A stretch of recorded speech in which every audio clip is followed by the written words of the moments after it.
Delhi police की गिरफ्त में आए 6 आतंकियों को अदालत में पेश किया गया। 6 कथित तौर पर जो आतंकी हैं उनको 14 दिन की पुलिस हिरासत में भेजा गया है।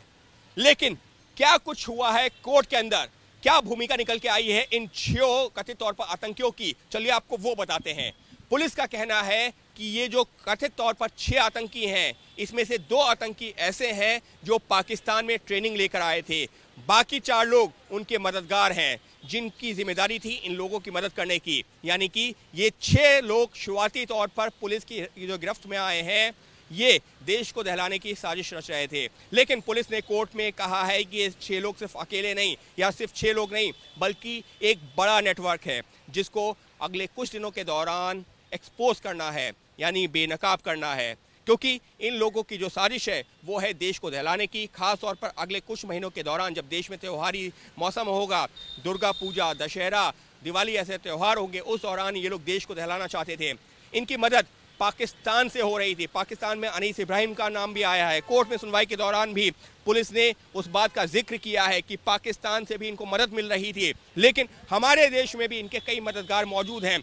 वो मददगार जो इनको पैसा मुहैया करा रहे हैं, वो मददगार जो इनको हथियार मुहैया करा रहे हैं, वो मददगार जो इनका लॉजिस्टिक सपोर्ट मुहैया करा रहे हैं, वो मददगार जो इनकी हर कदम पर मदद कर रहे हैं। और उनका मकसद क्या है? उनका मकसद ये है देश में माहौल ख़राब करना, आतंकी घटनाओं को अंजाम देना। शुरुआती तौर पर ये 6 लोग सामने आए हैं, लेकिन इनके अभी भी कई मददगार हैं जो अलग अलग शहरों में हैं, अलग अलग राज्यों में हैं। अगले 14 दिनों के दौरान पुलिस इनको लेकर के अलग अलग शहरों में जाएगी, अलग अलग राज्यों में जाएगी और पता लगाने की कोशिश करेगी कि आखिर वो मददगार कौन है, और उनको भी गिरफ्तार करने की कोशिश की जाएगी। क्योंकि ये जो अब तक लोग सामने आए हैं, इनसे पूछताछ के दौरान पुलिस के दावों के मुताबिक कई चौंकाने वाली चीज़ें सामने आई हैं। ऐसी चीज़ें जिससे मकसद साफ हो रहा है कि देश में माहौल ख़राब करना, आतंकी घटनाओं को अंजाम देना। खास तौर पर देश के बड़े शहरों में, मुंबई हो, दिल्ली हो, ऐसे शहरों में घटनाओं को अंजाम देना चाह रहे थे। लेकिन अब जो महत्वपूर्ण चीज़ है, जो पुलिस के सामने बड़ी चुनौती है, वो यही है कि ये 6 लोग तो गिरफ्तार में आ गए, लेकिन बाकी लोग कहाँ हैं जो इनके मददगार थे? वो मददगार जो पाकिस्तान में बैठे आकाओं से हुक्म भी ले रहे हैं, पैसा भी ले रहे हैं।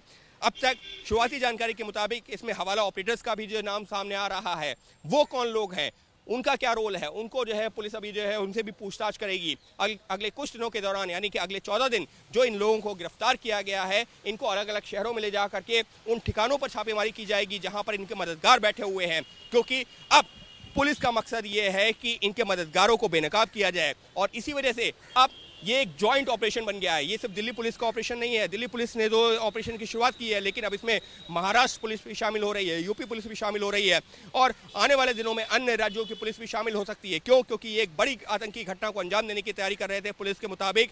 और अब इन 6 लोगों की गिरफ्तारी के बाद इनके आकाओं तक, इनके मददगारों तक पहुँचने की कोशिश में लगी हुई है दिल्ली पुलिस और अन्य राज्यों की पुलिस। क्योंकि ये हो गया अब एक जॉइंट ऑपरेशन। जो ये जॉइंट ऑपरेशन है उन लोगों के खिलाफ जो देश को दहलाने की साजिश रच रहे थे। 6 कथित आतंकियों में से 5 की तरफ से कोर्ट में पेश हो रहे हैं वकील MS खान। MS खान साहब हमारे साथ में। MS खान साहब, 6 कथित आतंकी, जिसमें से 5 को आप जो है कोर्ट में रिप्रेजेंट भी कर रहे हैं। सबसे पहले दिल्ली पुलिस के क्या आरोप हैं? देखिए, दिल्ली पुलिस का एक्यूजेशन ये है कि ये लोग कॉन्स्पिरेसी कर रहे थे अंडरवर्ल्ड अनीस इब्राहिम के साथ मिलकर, और जो फेस्टिव सीजन आ रहा है उसमें कुछ टारगेट्स है। हालांकि कोई स्पेसिफिक टारगेट्स क्या थे वो कुछ अभी डिस्क्लोज नहीं किया।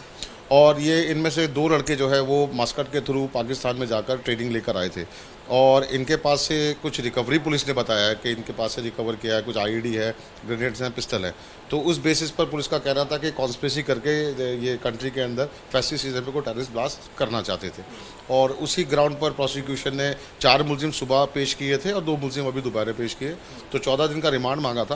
तो जिसको अपोज किया था हमने, क्योंकि ऐसा एविडेंस सब्सटेंशिएट नहीं करता कि ओमान के थ्रू पाकिस्तान गए या अनीस इब्राहिम से इनका कॉन्टैक्ट है, क्योंकि अभी प्रिलिमिनरी स्टेज है। बट कोर्ट ने प्रोसिक्यूशन की दलील को मानते हुए उनको 14 दिन की कस्टडी ग्रांट कर दी। और पर कथित तौर पर जो आतंकी हैं उनमें से जो 6 गिरफ्तार किए गए, 5 के रिप्रेजेंट कर रहे हैं MS खान। उनका कहना है कि पुलिस की अपनी दलीलें हैं, लेकिन मामले में तथ्य तब पता चलेंगे जब चार्जशीट दायर की जाएगी। कैमरा पर्सन अरविंद के साथ अंकित गुप्ता, ABP न्यूज़, दिल्ली।